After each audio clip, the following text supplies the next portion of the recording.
자, 오늘은 누가복음 20장 공부할 차례입니다.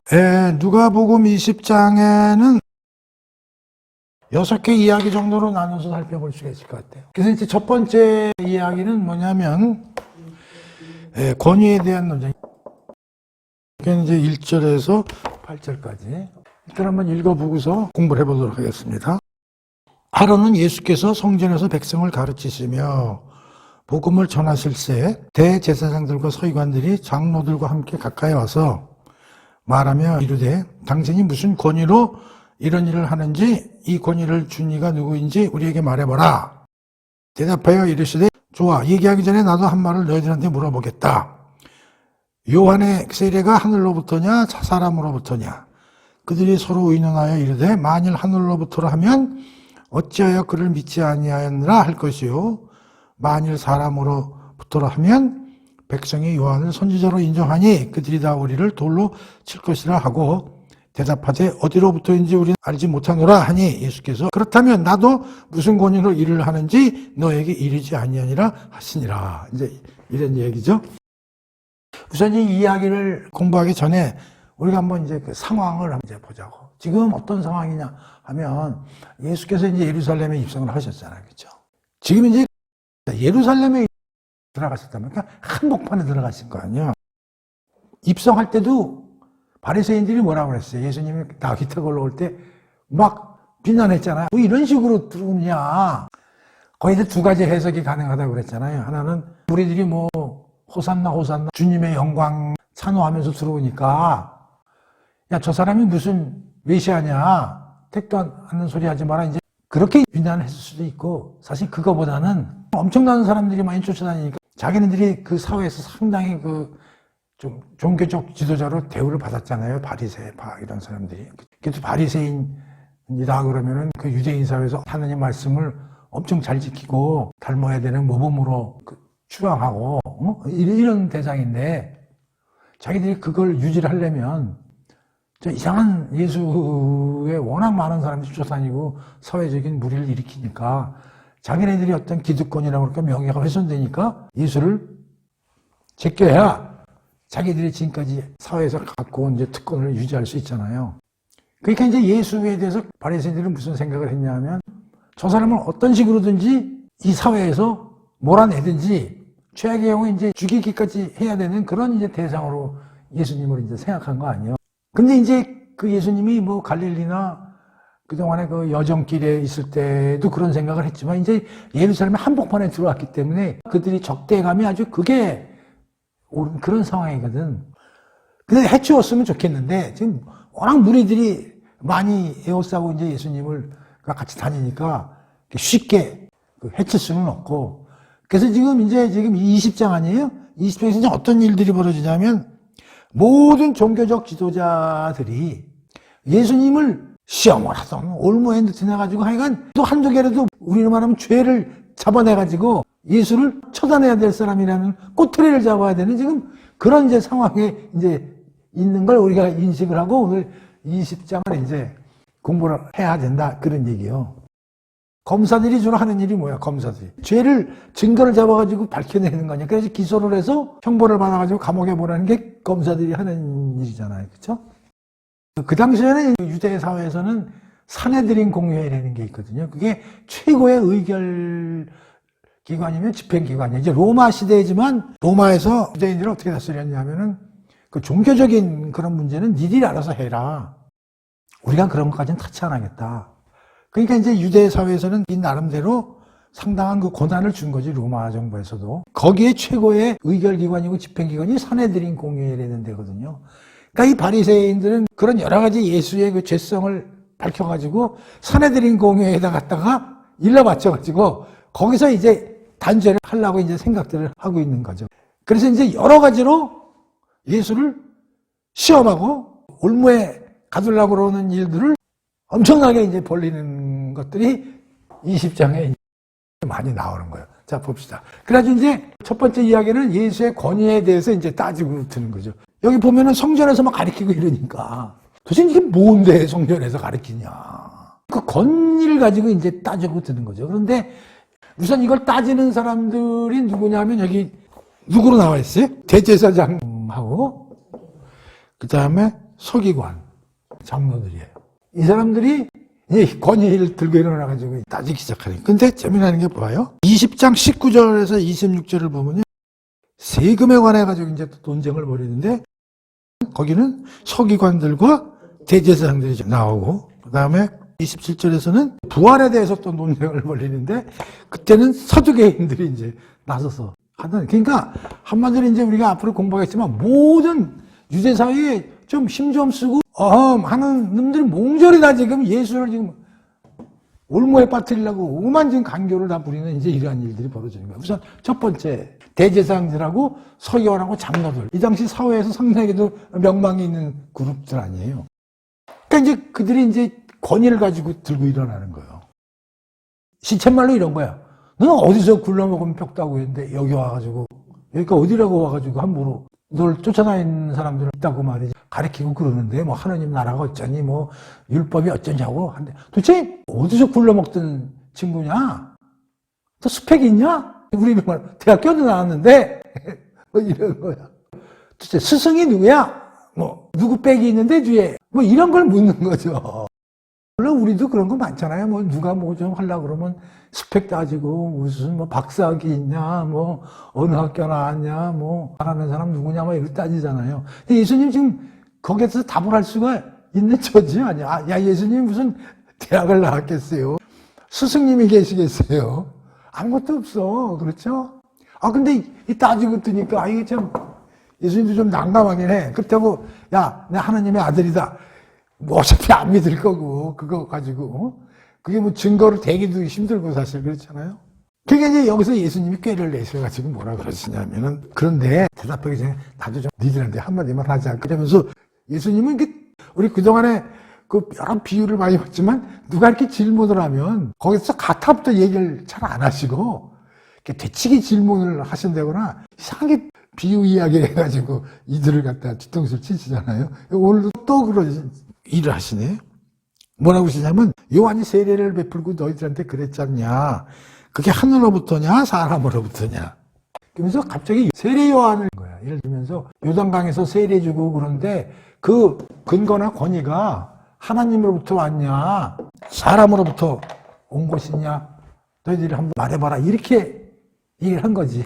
그랬더니 이들이 이게 무슨 얘기야 그러면서 이렇게 머리를 샬레샬레 이제 돌리면서 뭔 생각을 했냐면 5절 의논을 한 거야. 수닥수닥. 야, 이거 어떻게 대답해야 되느냐 하면서, 만일 하늘로부터라 하면 만약에 세례 요한이 하나님으로부터 권위나 근거를 받아가지고, 그럼 하나님으로부터 받았다는 건 주로 하나님의 말씀을 대신 얘기하는 선지자. 그냥 여기서 하나님으로부터냐라는 예수님 말은 하나님으로부터 직접 콜링을 받아가지고 하나님의 말씀을 대언하는 그런 걸 가지고 너희들한테 그럼 와서 얘기를 한 거냐? 근데 그들이 이제 생각하면서 이렇게 한 거예요. 만약에 이게 세례 요한이 하나님의 권세를 받아가지고 그런 얘기를 했다면, 자, 세례 요한이 지금 어떻게 됐어? 죽었잖아요. 이 사람들은 하나님은 깍듯이 믿는 사람들 아니야. 아니, 하나님으로부터 권위를 받고 하나님의 말씀을 전하러 온 사람을 어떻게 됐든 자기네들이 죽여버렸으니까 이건 하나님에 대한 엄청난 죄 아니야. 그러니까 그 얘기를 할 수가 없는 거지. 그러니까 말을 못하는 거야. 그 다음에 사람으로부터 그러면은 세례 요한은 원래 유능하고 영적으로 지혜가 있는 사람이야. 그렇지 않으면 어떤 다른 스승 같은 사람이 있어서 세례 요한이 그로부터 지혜나 이런 걸 배워가지고 우리한테 와서 그렇게 한 거야 라고 말한다면 백성들이 요한을 선지자로 인정하니 그리 다 우리를 돌로 칠 것이야. 야, 그러니까 이 무리들은 세례 요한을 뭐로 생각하고 있는 거야? 선지자로 생각한 거지. 그러니까 우리가 맨 앞에 세례 요한 공부하면서 세례 요한이 그 당시에 엄청난 사회적인 슈퍼스타라고 그랬잖아요. 굉장히 인기맨이었다고. 그러니까 모든 사람들은 하나님으로부터 말씀을 대언해서 받은 선지자라고 많이들 생각한 거지. 그렇게 생각을 많이 하고 있는데 일반 무리들은 종교 지도자라는 사람들이 그 사람 그런 거 아니야. 그 사람 그냥 스스로가 이렇게 머리가 좋거나 뭐 지혜가 좀 있을 뿐이야라고 얘기한다면 그 사람들이 이런 무슨 소리야? 그 사람이 얼마나 대단한 사람인데 하고 돌을 집어서 칠 것 같으니까 무섭고, 하나님으로부터 권위를 받고 온 사람이라고 그러면 그 사람을 자기네들 손으로 죽인 꼴이 되니까 그것도 하나님께 죄를, 그러니까 얘기를 못 하는 거지. 그러니까 어떻게 돼? 이러지도 뭐라고 저러지도 못하고 입이 10개라도 말을 못하고 무답으로 가만히 있게 되는 거지. 그치? 수근수근해가지고. 그러면서 뭐라고 그러냐면 7절. 잘 모르겠는데. 그러니까 예수님이 거기다 대고 뭐라면, 그래? 너희들 몰라? 그러면 니들이 나보고 내 권위가 어디서 왔냐고 묻잖아? 그럼 나도 대답할 필요가 없지. 내가 뭐 너희한테 구책을 뭐 알려줄 필요가 뭐 있냐? 그리고 그 문제를 해결하고 넘어가시는 얘기가 예수님 권위에 대한 원장이다. 그런 얘기요. 이 종교 지도자들은 이미 예수에 대해서, 뭐를 이 사람들은 예수에 대해서 지금 반발을 많이 하고 있었냐면, 첫째, 본인이 하나님의 아들이라고 계속 하고 다닌 거에 대해서, 아니, 네가 무슨 하나님의 아들이 증거가 어디냐? 이제 이거. 두 번째는 막 병을 고치면서 네가 죄를 사함을 받다 막 이러니까, 이 죄 사함이라는 건 하나님만이 할 수 있는 건데, 야, 네가 뭔데 하나님은 사측에서 죄를 사했다고 그래? 젊은 친구가. 세 번째는 특히 안식일 논쟁을 우리 많이 공부했잖아요. 이게 율법이잖아, 율법. 하나님이 주신 율법을 어기는 자로서 인식이 됐고, 가장 큰 게 뭐냐면 이 성전, 결정적이죠. 이게 성전 척결.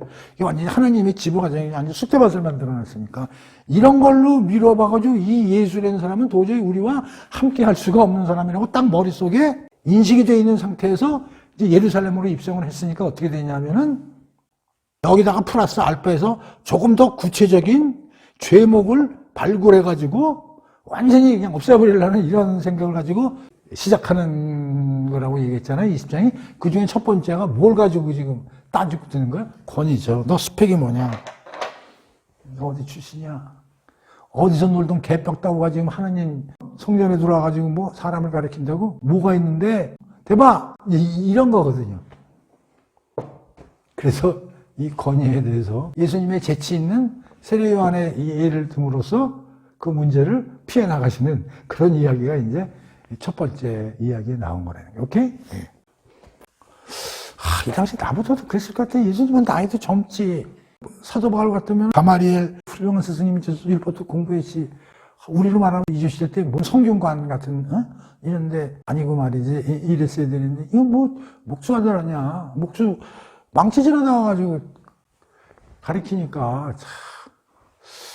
아니 내가 그 자리에 있었어도 그랬을 것 같아. 두 번째 이야기 봅시다. 그러면서 악한 농부의 비유인데 이것은 1번하고 이제 거의 연결돼서 이제 나오는 9장 9절에서 18절까지 좀 읽어볼게요. 그리고 또 이 비유로 백성에게, 그러면서 이번엔 누구한테 얘기해요? 따르는 무리들.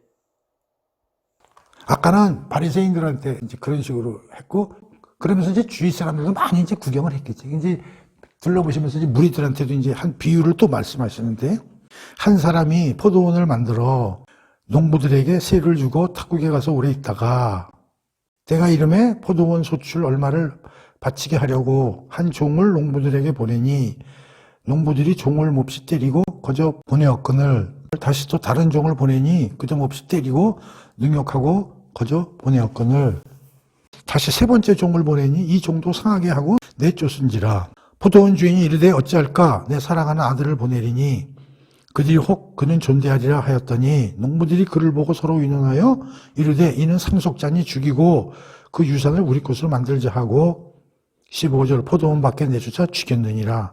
그런즉 포도원 주인이 이 사람들을 어떻게 하겠느냐?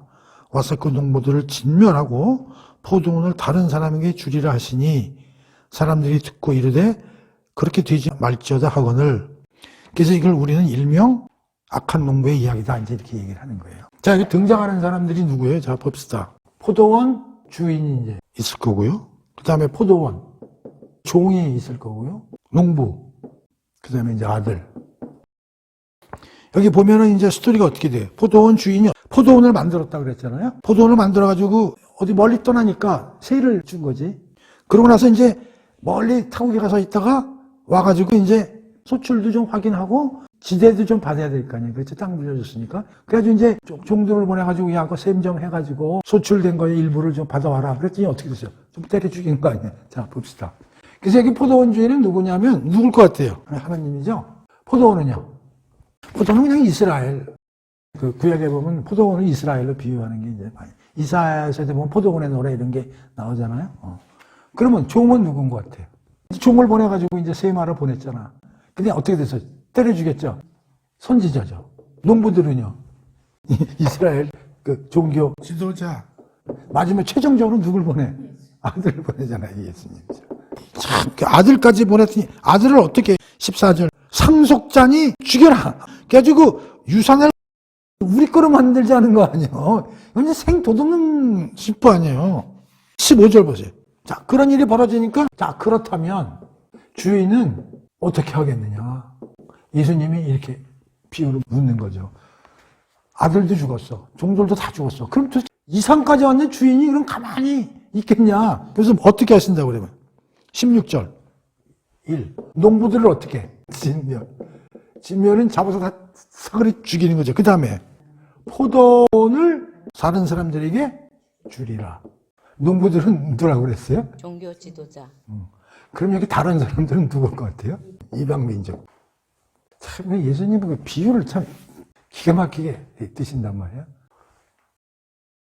모든 사람들이 이 얘기를 들으면 웃기는 거 아니야? 이 농부들이 했는데 개새끼들 아니야. 아들을 죽이고 그걸 완전히 통으로 뺐자는 거 아닙니까? 그랬더니 그렇게 해서 되겠습니까? 우리들이. 그런 일은 벌어질 수가 없는 거죠. 그걸 누가 지금 벌리고 있다는 얘기야. 종교 지도자들을. 이게 재미나는 게 뭐냐면 여기 이제 예수님이 이렇게 있고 앞에서 이제 권위에 대해서 질문하는 놈들이 바로 이 농부들로 비유된. 그러면서 이 주위에는 무리들이 듣고 있었겠지, 이 논쟁을. 그러면서 여기에 대해서는 야, 니들 세례 요한이 무슨 권위로 요단강에서 세례 주고 했겠냐고 물으니까 모른다 그러고. 다 들었잖아, 무리들이. 근데 무리들에게 이런 비유로 이 질문한 애들이 이런 놈들이야. 그러니까 첫 번째 이야기하고 두 번째 얘기도 연결이 되는 거죠. 그렇죠? 이게 핵심이야. 포도원을 다른 사람이. 복음이 이방 민족한테 복음이 먼저 어떻게 된 거예요? 봅시다. 지금 복음이 우리 사도행전을 공부를 안 했지만 유럽으로 건너가지 않습니까? 그래서 거기서 완전히 복음이 전파되고 교회들이 생기고 그다음에 그게 쭉 대서양을 돌아서 미국으로 건너가고 미국에서 태평양 건너와가지고 특히 우리나라에서 물론 중국도 선교가 됐지만 대한민국에서 아주 폭발적으로 기독교가 확대된 거 아닙니까? 근데 지금 이스라엘은 안 믿잖아요. 지금도 아직도 유대교 속에서 저러고 안식일 지키고 살지 않습니까? 아니 스타팅은 이 지역에서 됐는데 왜 지금 기독교를 다른 데서 믿고 있냐고. 그 참 재미나지 않아요? 발산한 데서는 지금 안 믿고 있고 왜 변죽들이 믿는다니까. 우리나라가 기독교를 믿는 것도 이상하지만 난 이스라엘이 안 믿는 게 난 더 신기하다니까. 그리고 왜 우리나라 애국가에 하나님이 들어가? 난 그것도 너무 웃긴다고 생각하는 거야. 하나님이 모아서 참 난 기가 막혀. 그러면서 건축자들의 버린 돌이 모퉁이에 머릿돌이 되었느니라 함이 어찌 됨이냐. 무릇 돌 위에 떨어지는 자는 깨어지겠고 이 돌이 사람 위에 떨어지면 그를 가루로 만들어 흩어뜨리니라. 자, 이거 이제 시편 118편 22절을 한번 찾아볼게요. 시편 118편에 22절이죠. 한번 읽어볼까요? 집 짓는 건축자들이 내버린 돌이 집 모퉁이의 머릿돌이 되었도다. 이것은 주께서 행하신 일이니 우리가 보기에 참으로 놀랍기만 하여라. 자, 그러니까 예수님이 지금 이거를 얘기하신 거는 시편 118편 22절의 이야기를 끌어서 예수님이 얘기하신 거예요. 그럼 여기서 건축하는 사람들이 또 돌을 어떻게 했어요? 버렸어요. 그런데 다른 건축자들이 이 돌을 머릿돌로 썼다는 거죠. 그러니까 원래 건축하던 사람들이 버렸어. 이게 쓸모없는. 그런데 다른 건축자들이 그 돌을 주워다가 주춧돌로 썼다 이런 얘기죠. 그렇죠? 그러면 여기 이 건축자는 누구야? 이게 종교 지도자들이에요. 아까 여기서 얘기한 대제사장, 서기관, 장로 이런 인간들이고. 이 버린 돌은 누구야? 예수님이죠. 그럼 다른 건축자들은 누구야? 이방인들이죠. 아까 그 주인이 싹 바꿨잖아. 세입자들을. 그리고 그 버린 돌을 주워서 머릿돌로 해서 뭘 진 거예요? 하나님 나라. 다시 말하면 교회. 그러니까 예수님이 권위에 대한 비유 논쟁에서 첫 번째로 세례 요한 내 얘기를 통해서 그들을 말을 못하게 하고, 두 번째 악한 농부의 비유 이야기를 하시고, 요거와 뒤이어서 건축자들이 버려진 돌 이야기를 구약의 시편 118편의 22절을 비유를 통해서 얘기하신 거죠. 그러면서 내가 누구냐면 주인이 보낸 아들이 난데 니들이 결국은 죽일 거고, 니들이 나를 버려가지고 다른 사람들이 주워가지고 머릿돌로 쓴 게 자기야. 알아들었을까요? 못 알아들었겠죠.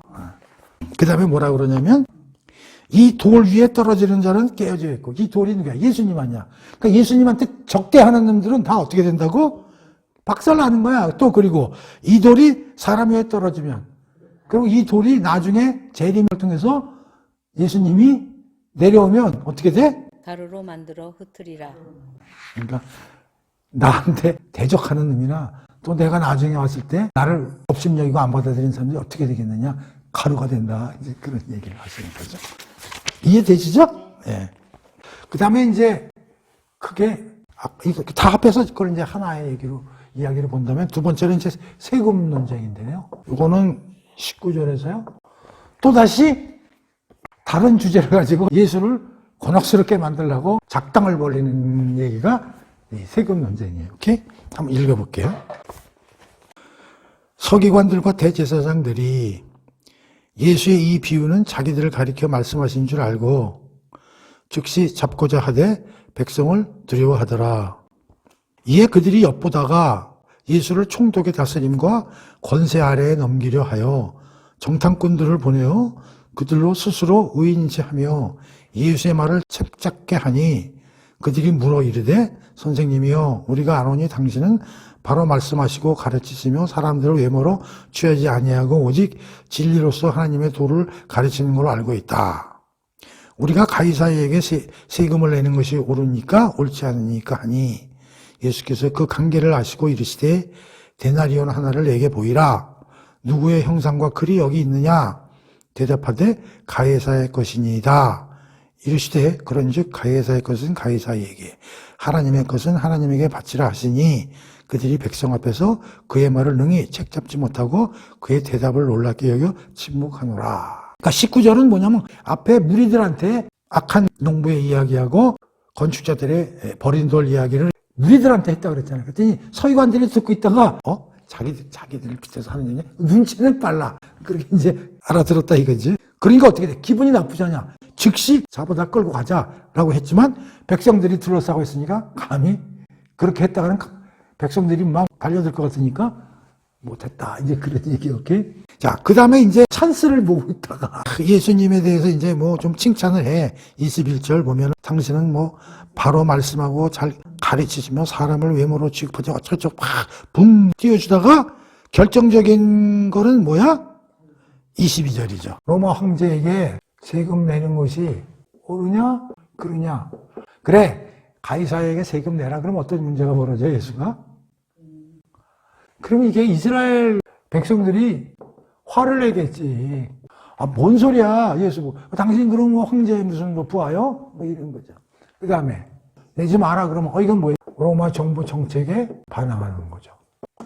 이렇게 얘기해도 문제요. 이렇게 얘기해도 문제요. 자, 이런 그 상황에 이제 예수님이 걸려드는 거지. 그랬더니 예수께서 어떻게 대응을 하시냐면, 봅시다. 데나리온 하나. 그러니까 데나리온은 동전이에요. 동전 하나 가져와라. 그 다음에 뭐라 그래? 보이라. 누구의 형상과 글이 있느냐. 그렇죠? 그러니까 가이사의 것이다. 그러니까 형상과 글에 가이사가 그려져 있다는 거죠. 그랬더니 예수님이 가이사의 것은 가이사에게, 하나님의 것은 하나님께 바치라 하시니, 그들이 백성 앞에서 그의 말을 능히 책잡지 못하고 그의 대답을 놀랍게 여겨 침묵하리라. 자, 이것도 약간의 좀 해석을 좀 잘해야 되거든요. 이게 세금 논쟁 이야기로 많이 알려져 있지만 사실은 이건 세금에 대한 논쟁 얘기가 아니에요. 자, 왜 그런지 잘 봅시다. 이 동전에 보면 앞면이 있고요, 뒷면이 있어요. 앞면에는 그림이 그려져 있고요, 뒷면에는 글이 쓰여져 있는데, 앞면에는 황제, 뒷면에는 뭐라고 되어 있냐면 그 황제를 신의 아들 또는 신의 대리인. 그러니까 로마 황제가 신적인 존재로 레벨업을 시켜가지고 신적인 존재로 로마 황제를 이제 받드는 거야. 그래서 신의 아들 또는 신의 대리인이라는 상징적인 말들이 쓰여져 있고, 예수님이 이걸 얘기하시는 건 뭐예요? 형상과 글.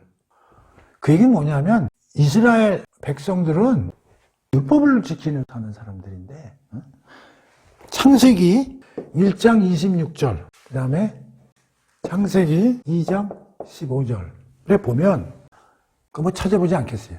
인간은 하나님의 형상으로 만들어졌다 그랬지 않습니까? 그러니까 이스라엘 백성들아, 너희들은 하나님의 형상으로 지어진 사람들이야. 그리고 2장 15절은 그들을 에덴 동산을 만들어 그걸 다스리게 하셨잖아. 그러니까 너희들은 하나님의 형상으로 지어졌고 에덴 동산에서 하나님을 주인으로 모시고 거기를 하나님 나라를 다스리는 백성으로서의 삶을 살아가야 되도록 만들어진 사람들이야 라고 얘기를 해주는 거예요. 예수님이 이걸 빗대서.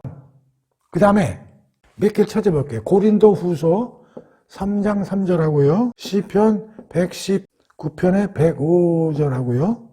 신명기 6장 6절 이렇게 찾아봐가지고 참고를 해볼게요. 우선 구약부터 한번 찾아볼게요. 신명기 6장 6절에는 내가 오늘 여러분에게 명하는 하나님의 말씀을 항상 마음에, 자, 여기는 뭐라고 해서 하나님의 말씀을 마음속 깊이 새겨라. 이런 뜻이죠.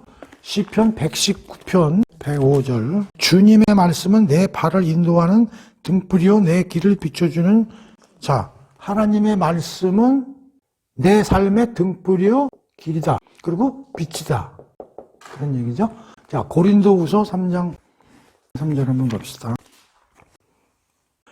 여러분은 분명 그리스도께서 보내신 편지이며 우리가 힘써 행한 사역의 열매입니다. 이 편지는 잉크로 쓴 것이 아니라 내가 써서 고린도 교회에 보낸 이 편지는 누가 쓴 거라고? 성령으로 쓰인 것이며 또는 돌판 위에 쓴 것이 아니라 사람의 마음판 위에 쓴 것이다. 몇 가지 성경에서 나오는 귀절을 그냥 찾아본 거예요. 자, 지금 예수님이 동전 하나를 가져다가 거기 황제의 형상의 그림이 동전에 그려져 있고 뒤에는 글은 신의 아들, 그 신의 대리인이 황제라고 쓰여져 있습니다.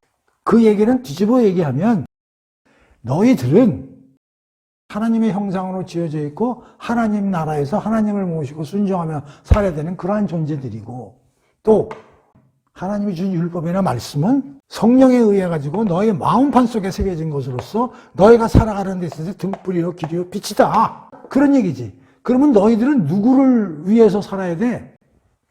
하나님이죠. 하나님의 나라와 하나님을 순종해서 살아야 되는 그런 존재야. 그러니 이게 세금 논쟁에 관한 얘기가 아니라니까.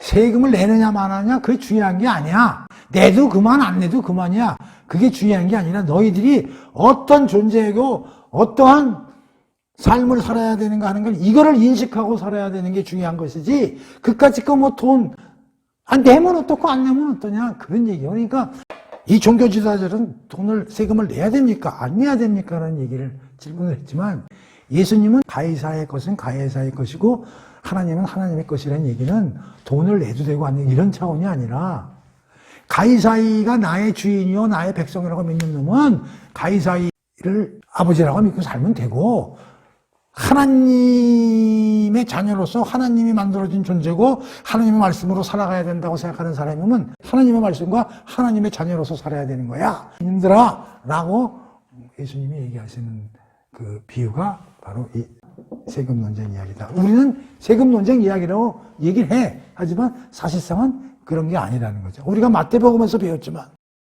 베드로가 그 인도세 그 세금 그건 내야 돼요? 할 때 뭐라고 그랬어? 그 어디 가서 고기 한 마리 잡아가지고 입 벌려봐. 거기 그럼 동전 하나 나올 거야. 그거 가지고 내. 그랬잖아요. 그 기억나요? 뭐냐면 그거 줘버려. 그거 안 내가지고 괜히 뭐 내니 안 내니 무슨 어디 끌려가가지고 뭐 조사받고 그럴 필요 그냥 줘. 그리고 돈 없어? 그럼 가서 고기 한 마리 잡아봐. 입 벌리면 거기 동전 하나 나올 거다.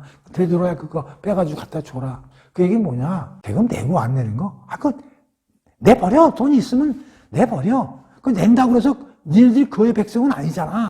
그러니까 여기서는 이들은 세금 문제로 얘기를 했지만 예수님은 거기서 그걸 넘어서면 너희들이 어떤 존재야. 너희들이 어떤 형상으로 만들어진 사람이고 너희가 뭐를 기준으로 살아가야 될 사람인 줄을 정확히 알아라.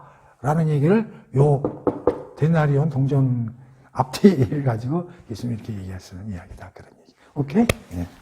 이제 이런 걸 보면서 나는 성경 이렇게 그 복음서나 이런 걸 보면서 무슨 생각을 하냐면 여기서 나오는 질문과 예수님의 대답 이런 걸 보면서 여러분들이 아무리 IQ가 높고 지혜가 높다고 해도 이렇게 질문에 대해서 대답하고 이러는 걸 인간이 쓴 나레이션이라고 나는 생각을 안 하는 거죠.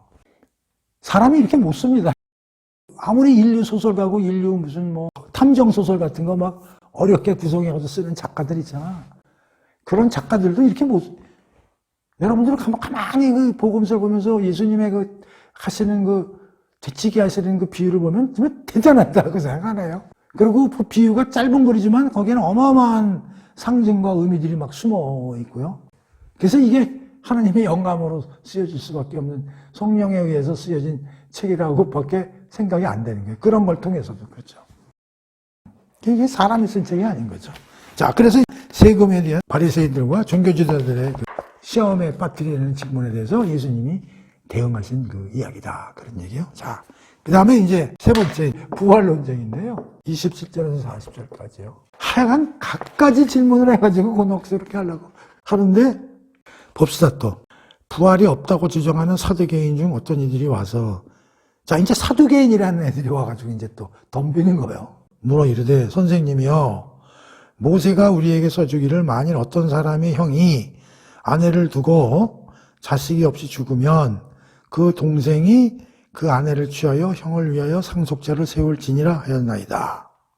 그런데 7 형제가 있었는데 마디가 아내를 취하였다가 자식이 없이 죽고 둘째와 셋째가 그를 취하고 7이 다 그와 같이 자식이 없이 죽고 그 후에 여자도 죽었나이다. 7이 다 그를 아내로 취하였으니 부활 때에 그 중에 누구의 아내가 되리이까? 예수께서 이르시되 이 세상의 자녀들은 장가도 가고 시집도 가되 저 세상과 및 죽은 자 가운데서 부활하심을 얻기에 합당히 여김을 받은 자들은 장가가고 시집가는 일이 없으며 그들은 다시 죽을 수도 없나니 이는 천사와 동등이요 부활의 자녀로서 하나님의 자녀임이라.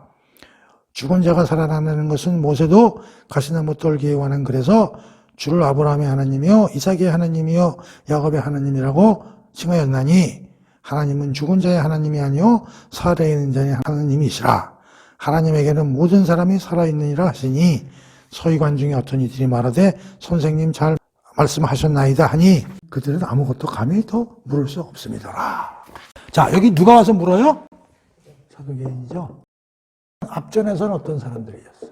대제사장, 장로, 서기관들이죠. 그걸 총칭해서 뭐라고 그래요? 바리새인. 마태복음이나 요한복음을 통해서도 우리가 공부를 했지만 이 당시 그 유대 사회에는 이제 여러 부류들로 나뉘어져 있었는데요. 하나가 바리새파, 두 번째는 사두개파, 그 다음에 이제 에센파, 그 다음에 이제 열심당원, 다섯 번째는 이제 그 헤롯당. 이렇게 이제 크게 5개의 큰 그룹으로 이제 많이들 나눠서 얘기를 해요. 오케이?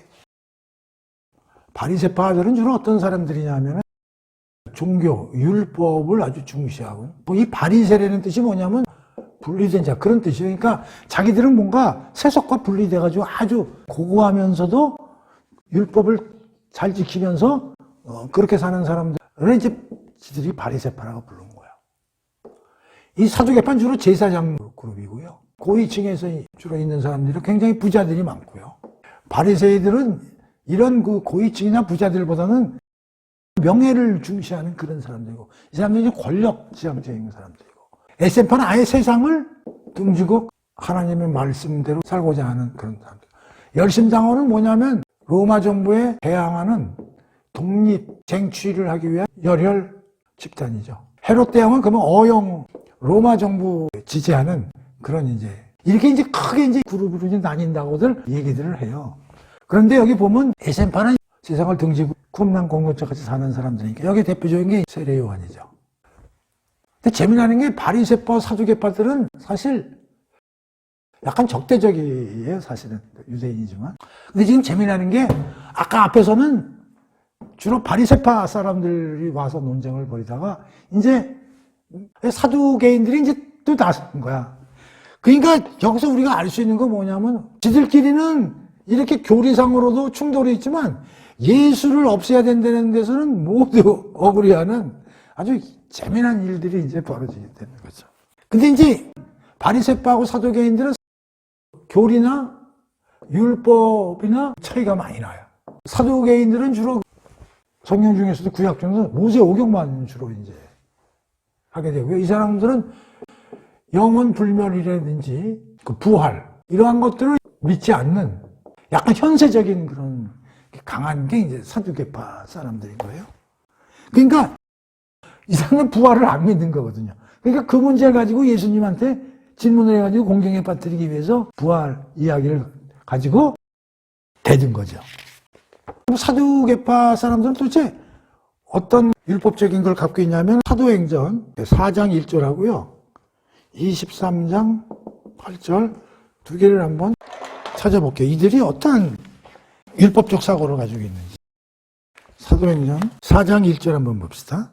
사도들이 백성에게 말할 때에 제사장들과 성전 맡은 자와 사두개인들이 이르러 예수 안에 죽은 자의 부활이 있다고 백성을 가르치고 전함을 싫어하여, 자, 예수 안에서 죽은 자들이 부활이 있다라고 사도들은 가르쳤는데 이들은 어떻게 됐다고? 백성을 가르치는 거 전함을 싫어한다고 하죠. 뭘 싫어한다고요? 이 사람은 부활을 싫어하는 거예요. 야, 이게 뭐냐? 현세적인 게 중요한 거예요, 현세적인 거. 세상 살 때 잘 살아야지. 뭐 죽어가지고 뭐 부활해가지고 뭐 어쩌자는 얘기냐. 그런 거죠. 23장 8절 한번 봅시다. 사두개인은 부활도 없고 천사도, 자, 뭐도 없어요? 부활도 없고 천사도 없고 영혼도 없다. 그런 얘기죠. 바리새인들은 다 있다 하고, 오케이. 그러니까 부활, 천사, 영에 관해서 바리새인들하고 생각이 다르죠. 그렇죠? 이런 상황을 우리가 알고 이제 이 얘기를 들어가 보자. 그런 얘기요. 지금 무슨 사건을 들고 와가지고 지금 따지고 좀 논쟁하자는 거예요. 7 형제가 있는데 7 형제가 있는 거죠. 근데 이제 자식이 없이 큰형님이 죽은 거야. 그러면 둘째, 장가 안 가는 둘째가 있으면 그 형성도 살아야 돼. 그게 이제 그 당시의 풍습이니까. 근데 또 죽었어. 그러니까 이 여자는 계속적으로 누구와 살게 되는 거야? 8남자하고 산 꼴이 되는 거잖아. 그래서 다 죽었다는 거야. 그래서 하늘나라 간 거야. 그래서 예수님께 뭘 물어본 거야? 당신들 부활이 있다며요. 33절. 7이 다 그의 아내로 취하였으니. 그렇지. 부활했을 때는 누구 마누라요? 이거 첫째 마누라요? 둘째 마누라요? 그런 얘기잖아. 그래서 예수께서 뭐라고 그래? 이 세상의 자녀들은 장가도 가고 시집도 가되 하늘나라에서는 부활을 하기에 합당히 여김을 받은 자들은 장가가지 않고 시집가는 일이 없으며, 자, 그러니까 현세에서는 결혼 제도가 있는데 여기는 뭐 결혼이 없다는 거예요. 하늘나라에서는. 왜 그러냐면 다시 죽을 수도 없나니 이는 천사와 동등하며 그 다음에 부활의 자녀로서 다 하나님의 자녀다. 그러면서 뭘 얘기하시냐면은 니들은 출애굽기 3장 6절하고 3장 15절 16절에 나오는 글을 인용하면서 그런 글을 못 읽어봤느냐 그런 얘기거든요. 한번 또 읽어봅시다. 출애굽기 3장 6절. 나는 네 조상의 하나님이다. 나는 아브라함의 하나님, 이삭의 하나님, 야곱의 하나님이다. 이렇게 하나님이 모세한테 뭐라고 하냐면 나는 아브라함, 이삭, 야곱의 하나님이다. 그런 말씀을 이제 하나님이 해주시는 거죠. 그리고 3장 15, 16 보면 거기서도 마찬가지로 하나님께서 모세에게 말씀하셨다. 너는 이스라엘 백성들에 이렇게 일러라. 그러니까 하나님이 모세에게 뭐라고 하냐면 네가 이스라엘 저 애굽에 있는 친구들한테 가서 하나님이 나를 보내서 왔다. 모세가 그럴 때 그 하나님이 어떤 하나님이에요? 라고 물으면 내 이름을 이렇게 얘기하라는 거야. 네 조상들의 하나님, 즉 아브라함, 이삭, 야곱의 하나님이다 라고 알려줘라. 그런 얘기잖아요. 그러니까 지금 이 사두개인들은 부활을 안 믿지만 바리새인들은 부활을 믿고 예수님도 부활에 대해서 얘기를 하시니까 안 믿지만 그럼 부활된다면 이 세상에서 돌아가는 원리와 관습이 그대로 하늘나라에서도 운영된다는 가정하에 질문한 거 아니야. 그렇잖아요. 그러니까 이 세상에서는 이 계대결혼법, 우리로 말하면 형사취수에 관한 관습이 이 세상에서는 이루어지니까 죽어서도 그게 그대로 적용되는 걸로 알고 예수님한테 질문을 했더니 예수님은 뭐라고 그러냐면 이 나라에서는 그런 결혼제도 같은 게 없다. 그리고 다 천사와, 그러니까 예를 들어 천사들은 어떤 사람들이냐면 남녀 구분도 없고 결혼도 없는 게 천사들이 세상인데 모든 사람들이 그렇게 된다. 하늘나라에서는. 그 이유는 뭐요? 부활. 다시 말하면 영혼은 불멸하고 영원히 존재하는 거기 때문에 그러니까 이 세상에서는 어떻게 돼? 이 세상에서는 하나님 뭐라고 그랬어? 생육 번성 충만하라고 그랬잖아. 그러니까 생육을 하려고 그러면 결혼을 해서 애를 낳아야 되잖아. 근데 그들이 다 어떻게 돼? 죽어서. 몸절이 부활할 거 아니야? 여기서 죽어 없어지고 계속 새롭게 생명이 나야 되지만 하늘나라 가서는 모든 게 다 부활이 돼가지고 물론 안 믿는 사람은 분리가 되지만 더 이상 생육 번성이 필요가 없는 거야. 그러니까 네가 그거 잘못 알고 있다. 그걸 얘기해 주는 거고 또 하나는 뭘 얘기를 해주냐? 잘 보라는 거야. 아브라함, 이삭, 야곱이 지금 세상에 있냐 이거야. 죽었잖아. 모세가 마이너스 1500년 사람이거든요. 아브라함은 마이너스 한 2100에서 한 2000년도 사람이고. 근데 모세가 그 애굽에 있는 사람들 가가지고 하나님이 어떤 사람이 했더니 너희 조상 아브라함, 이삭, 야곱의 하나님이다. 그분들이 죽지 않고 살아있다. 하나님과 같이 있다. 그 얘기거든요. 그 얘기는 뭐냐면 아브라함한테, 이삭한테, 야곱한테 하나님이 하신 약속은 반드시 부활이 전제되어 있고 두 번째는 영원성이 전제되어 있다는 거죠. 자, 보세요. 이게 무슨 얘기냐면 잘 들어보세요. 아브라함한테 하나님이 너가 모든 민족의 아버지가 되고 너를 통해서 모든 민족이 복을 받게 되고 그걸 얘기를 했잖아. 근데 아브라함이 죽었어. 그러면 내가 어떤 약속을 했으면 그 약속이 지켜야 돼, 안 지켜야 돼? 지킬 필요가 없죠. 죽은 사람한테 뭘 지킵니까? 이 세상에서는 내가 너한테 뭐 1억을 주겠다. 죽었어. 그럼 줄 필요가 없는 거잖아. 그렇죠? 그런데 아브라함과 이삭과 야곱이 어떻게 살아있으니까 하나님의 약속은 그래서 영원히 효력을 발생하는 거고 영원히 지속되는 게 하나님의 약속이거든. 그러니까 너희들 부활 안 믿지? 봐. 너희들 조상들이 다 지금 나와 함께 살아있는 거야. 라고 모세가 애굽에 내려가서 이런 얘기를 한 걸 니들이 알아 몰라? 책에 써 있잖아. 니들 모세오경은 믿잖아. 무슨 말인지 알아? 부활은 있어. 근데 그거를 부활 논쟁을 통해서 예수님이 이제 알려주시는 거죠. 그래서 여기서 중요한 게 뭐냐면 하나님의 약속은 어떤 사람에게 얘기했을 때 그 사람이 살아있을 때만 적용되는 게 아니라 어차피 부활돼서 영원히 존재하는 거기 때문에 그 약속은 영원히 존재한다는 거죠. 그러니까 하나님이 구약에서 얘기한 모든 약속은 아브라함 약속이나 다윗의 약속이나 모든 약속들은 지금까지도 효력이 있다는 거지. 왜? 그 약속을 받은 사람들이 모두 지금 다 살아있기 때문에 그것이 가능하다. 그런 얘기예요. 근데 여기 재미나는 게 있어요. 이 얘기를 하면서 39절 40절 서기관, 여기선 이 성경에는 서기관으로 나와 있는데 서기관 중 어떤 이들이 말하되 선생님 잘 말씀하셨나이다 하니 그들은 아무것도 감히도 물을 수 없음이더라. 이게 무슨 말이야? 지금 사두개인들한테 예수님이 부활 문제에 대해서 너희들이 잘못 알고 있는 걸 고쳐주셨잖아. 그런데 지금 옆에서 그걸 듣고 있다가 서기관들이 뭐라 그래? 바리새인들은? 선생님, 잘 말씀하셨나이다. 이게 아주 웃기는, 잡아. 사두개인들이 예수님께 부활 문제로 곤혹을 치르게 하기 위해서 얘기를 했어. 예수님이 이들에게 잘못됐다. 그리고 잘못된 걸 갖다가 말씀해 주셨어. 그랬더니 옆에서 누가 듣고 있었어? 바리새 서기관들이 듣고 있다. 예. 예수님 말씀 오케이. 야, 이게 너무 웃기잖아요. 그러니까 지금 예수님을 공격하는 데는 둘이 같은 편이야. 그런데 교리 문제에 대해서는 둘이 차이가 있어. 근데 예수님이 지금 누구 편을 들어준 거야? 바리새인 편을 들으니까 바리새인이 그 순간에는 예수님 말씀이 맞아. 예수님이 우리 편을 손 들어줬네. 너무 웃기잖아요. 그러니까 예수님을 곤혹스럽게 하는 데서는 한편이지만 교리나 이런 율법 문제 가지고는 또 자기들 편을 예수님이 들어주시니까 그 정답 얘기하셨네요. 이러는 게 나는 이게 너무 웃기는 거야. 자, 부활 논쟁 얘기 이제 이 정도 하고요. 그 다음에 이제 무슨 얘기가 나옵니까? 네 번째인가? 예수님과 다윗과의 관계에 대해서 41절에서 44절까지 이제 얘기가 나오는데 이게 무슨 얘기가 나오냐? 한번 읽어봅시다. 예수께서 그들에게 이르시되 사람이 어찌하여 그리스도를 다윗의 자손이라 하느냐? 시편에 다윗이 친히 말하였으되 주께서 내 주께 이르시되 내가 네 원수를 네 발등으로 삼을 때까지 내 우편에 앉으리라 하셨도라 하였느니라. 그런즉 다윗이 그리스도를 주라 칭하였으니 어찌 그의 자손이 되겠느냐 하시니라. 이게 지금 무슨 얘기를 하시냐면은 시편 110편 1절을 가지고 얘기하신 거예요. 예수님이 이 귀절에서는요, 예수님이 싹 내가 누구인가를 슬쩍 얘기하신 귀절이에요. 근데 여기 보면 어떻게 나와있어요? 그들에게 이르시되, 그들이 여기 누구야?